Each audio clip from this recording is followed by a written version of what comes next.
Assalamualaikum warahmatullahi wabarakatuh. Pertama-tama marilah kita panjatkan puja dan puji syukur kehadirat Allah Subhanahu wa taala karena pada hari ini kita masih diberi kesehatan dan kesempatan untuk dapat melaksanakan presentasi. Salawat serta salam semoga tetap tercurah limpahkan kepada junjungan kita Nabi Muhammad SAW yang telah membawa kita dari alam kegelapan menuju alam yang terang benderang. Izinkan saya memperkenalkan diri. Perkenalkan, nama saya Resilia Kusuma Wardani, NIM 20303022103. Saya dari program studi perbankan syariah kelas D. Di sini saya akan menjelaskan materi mengenai saat al-zari'ah. Saat al-zari'ah berasal dari dua kata, yaitu yang pertama kata saat dan yang kedua kata zari'ah.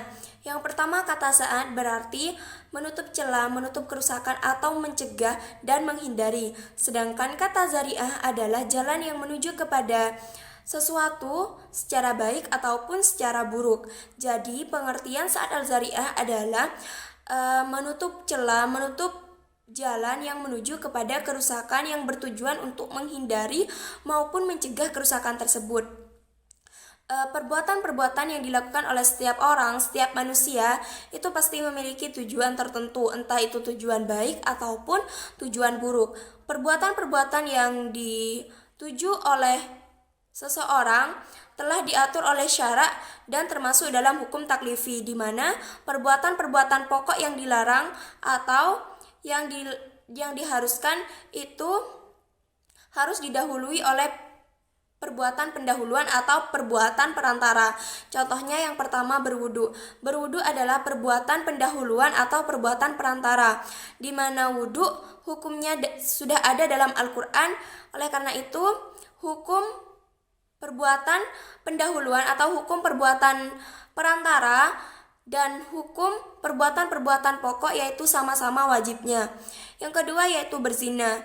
Berzina adalah perbuatan haram yang harus dilarang. Yaitu cegahlah perbuatan pendahuluan berzina, yaitu berkhalwat. Berkhalwat adalah berdua dalam keadaan sepi. Di mana berkhalwat ini sudah ada dalam hadis Nabi, di mana hukumnya haram.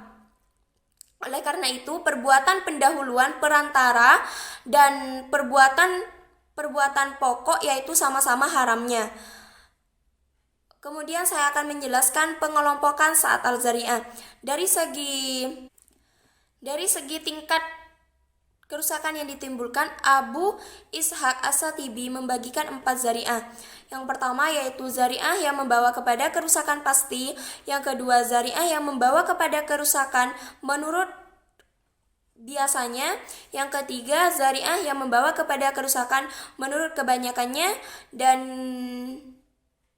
yang keempat yaitu zari'ah yang jarang sekali membawa kepada kerusakan. Yang pertama yaitu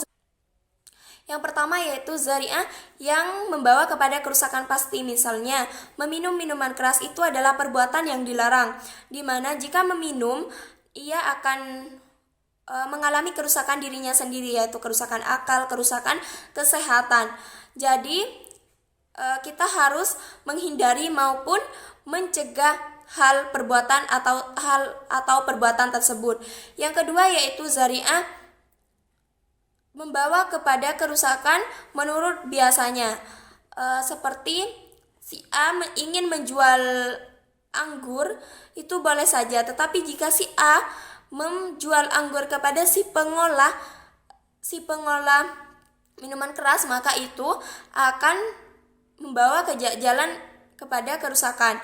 Maka dari itu kita harus mencegah ataupun menghindari perbuatan tersebut. Yang ketiga yaitu zari'ah yang membawa kepada kerusakan menurut kebanyakannya. Misalnya gadai kredit, gadai riba. Gadai ini boleh dilakukan dalam Islam, tetapi jika dikategorikan sebagai riba, maka itu adalah merupakan perbuatan kerusakan yang dilarang oleh Islam. Yang keempat yaitu zari'ah yang jarang sekali membawa kepada kerusakan. Contohnya si A ingin menggali lubang di tanahnya sendiri, itu jarang sekali melakukan kerusakan. Mengapa? Karena ia melakukan di tempatnya sendiri. Menolak kerusakan atau keburukan itu lebih diutamakan daripada meraih kebaikan. Terima kasih. Mohon maaf apabila ada kesalahan kata. Wassalamualaikum warahmatullahi wabarakatuh.